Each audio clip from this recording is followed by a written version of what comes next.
Muy buenos días, tardes o noches, o la hora que esté viendo este video. En sí mismo vamos a tocar varios temas vistos en la materia de teoría del Estado, dando datos breves y concisos y también mostrando uno que otro esquema para ser más precisos al momento de explicar cada uno. Muy bien, dicho todo esto, pues comencemos con el video. Para empezar, explicaré brevemente el concepto que se tiene de soberanía. Bueno, la cual es una cualidad del poder que supone estados autárquicos, pues que están totalmente independientes uno de otros, que fijan su normatividad y ejercen su gobierno separadamente. Esto se refiere al uso del poder mandado o de control político que ejerce en distintas formas de asociación humana, y que implica también la existencia de algún tipo de gobierno independiente que se apoya en la racionalización jurídica del poder. Este mismo también implica la transformación de la fuerza en un poder legítimo y el paso del poder de hecho al poder del derecho. Y pues ya una vez explicado este breve concepto, pasaremos a los distintos conceptos que se ha estado teniendo de la soberanía con el pasar del tiempo. En esta época se le atribuye la soberanía al rey, porque pues sus súbditos no podían apelar o una autoridad más alta. La soberanía no se concibió en su doctrina o pues en una teoría, sino fue por el productor de la realidad en sí, en esa época. En esta época se constituye sistemáticamente el concepto de soberanía, con base a la presencia del Estado moderno, centralizado y burocrático. En esta época también pues nacen o surgen varios filósofos que dan su perspectiva o concepto único y distinto de la soberanía, de quienes hablaremos a continuación. El primero de ellos es Juan Bodino, el cual le interpreta a la soberanía como el poder absoluto y perpetuo de una república, y el soberano es quien tiene el poder de dar las leyes sin recibirlas de otro. Es decir, que aquel que no está sujeto a la ley escrita, pero sí a la ley divina o natural. La de Thomas Hobbes consiste en el supremo estado de dependencia y constituido pues al soberano en la única forma de poder. En su libro El Leviatán justifica filosóficamente la existencia del autoritarismo estatal, la cual sostiene en que el Leviatán, el poder soberano, debe ser tan grande como los hombres lo imaginan, básicamente. En la perspectiva de Heller consiste en la despersonificación que se lleva a cabo del propósito de dejar a salvo del arbitrario, de la voluntad personal. Se consolida con la aportación del Estado de Derecho, en el cual toda subjetividad debe estar bajo a la entraña de una norma jurídica. Y finalmente, la perspectiva de Rousseau, la cual es que cada ciudadano es soberano y súbdito al mismo tiempo, ya que contribuye tanto a crear la autoridad y a formar parte de ella, en cuanto mediante su propia voluntad y a formar parte de ella, en cuanto mediante su propia voluntad dio origen a esto, y pues por otro lado pues el súbdito de esta misma autoridad en cuanto se le obliga a obedecerla.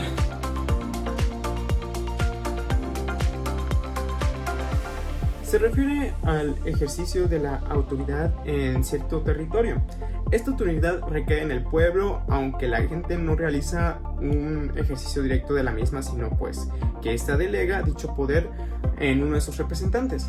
La soberanía significa independencia, es decir, pues un poder con competencia total.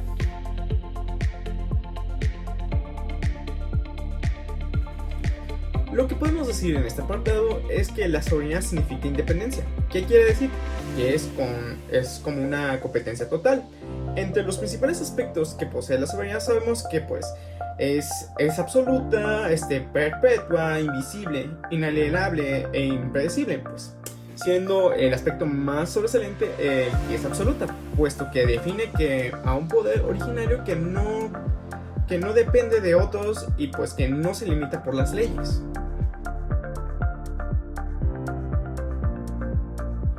Como bien sabemos, La ley divide la participación ciudadana en participación política y social. Los instrumentos para la participación política son el referéndum, el plebiscito, la iniciativa ciudadana y la revocación del mandato.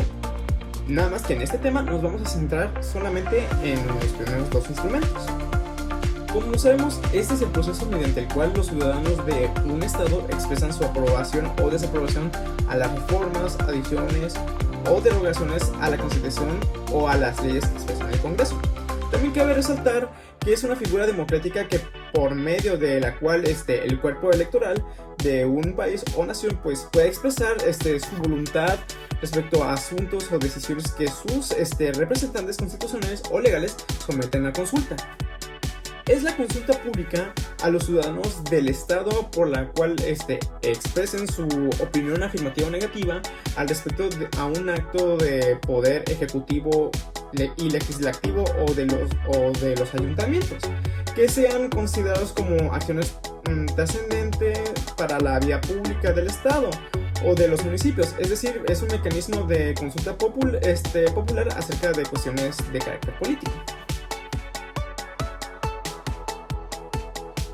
Citando el artículo 39, la soberanía nacional reside esencial y originalmente en el pueblo. Todo el poder público dimana del pueblo y pues se instituye para el beneficio de este. El pueblo tiene todo tiempo el inalienable derecho de alterar o modificar la forma de su gobierno. El tipo de soberanía, pues, como antes se ha dicho, recae en el pueblo, por lo que pues podemos decir que nuestro estado es un estado democrático, puesto que también pues podemos decir que abunda en el que pues el pueblo ejerce su soberanía por medio de los poderes de la Unión, en los casos de la competencia de estos y por pues los estados y la Ciudad de México.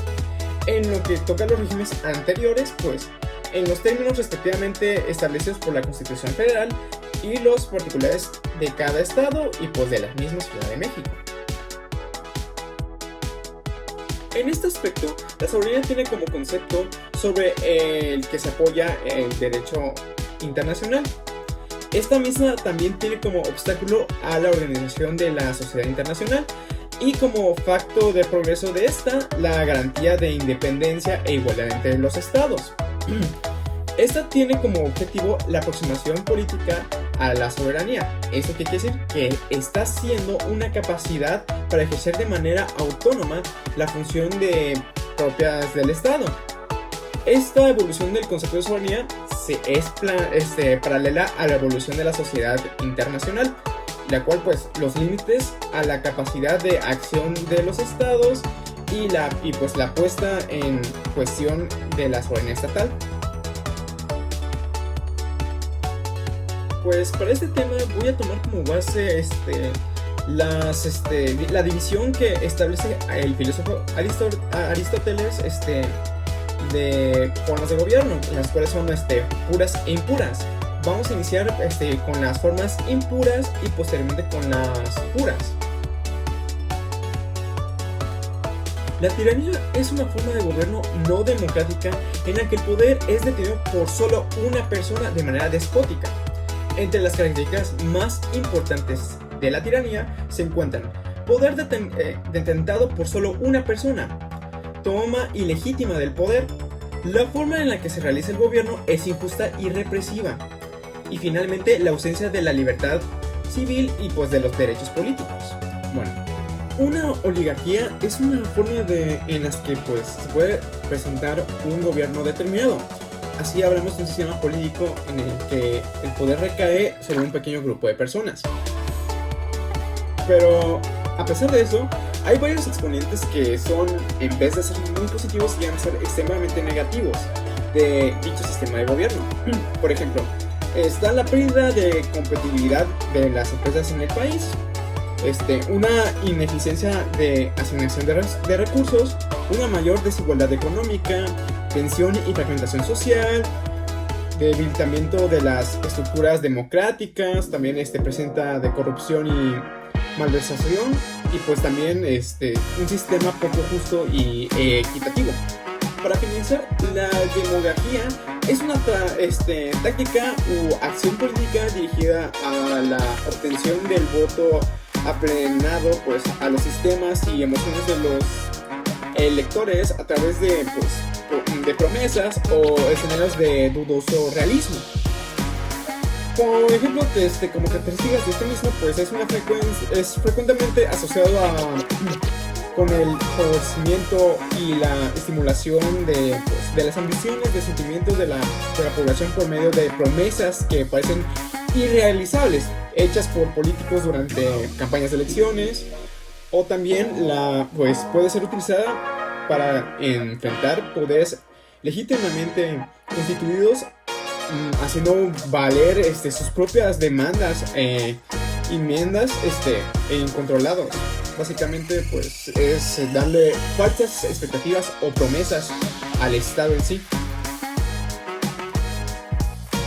La monarquía es una forma de gobierno en la cual la jefatura del Estado recae en el rey, varias de sus componentes y sus poderes según el tipo de monarquía que pues esta instale. Sus características son las siguientes: un sistema político basado en el gobierno de una sola persona, es decir, que tiene poder absoluto. Tener un rey que solo puede acceder al cargo de manera hereditaria. Tener un monarca que pues es el símbolo de continuidad y estabilidad. Y pues ser una organización político-administrativa. La aristocracia es un sistema de gobierno en la que la dirección gubernamental recae en unas pocas personas, que significa como las más preparadas. Atendiendo a la definición, al origen del término, pues podemos sintetizar que es una aristocracia, pues esta tiene tres principales características. La primera pues es un gobierno que recae en unas cuantas personas. Los gobernantes son las personas más preparadas y capaces para ocupar los puestos importantes. La sucesión se realiza de forma hereditaria y pues igual que en una monarquía. Y para finalizar, la democracia. La democracia es un modelo de gobierno en el cual el poder decisorio en materia económica, política y social recae sobre la población. Emplea dicho poder para pues elegir a su representante y conformar instituciones. Las características más importantes de la democracia son las siguientes. Existe una continuación donde pues, se establecen los derechos y deberes de los ciudadanos, así como la forma de función de los poderes del Estado. Hay una división de poderes, a diferencia del absolutismo, que concentra todos los poderes en una sola monarquía. Todos los ciudadanos tienen derecho a ser votados y a votar directamente por sus gobernantes o por los representantes que elijan a los mismos.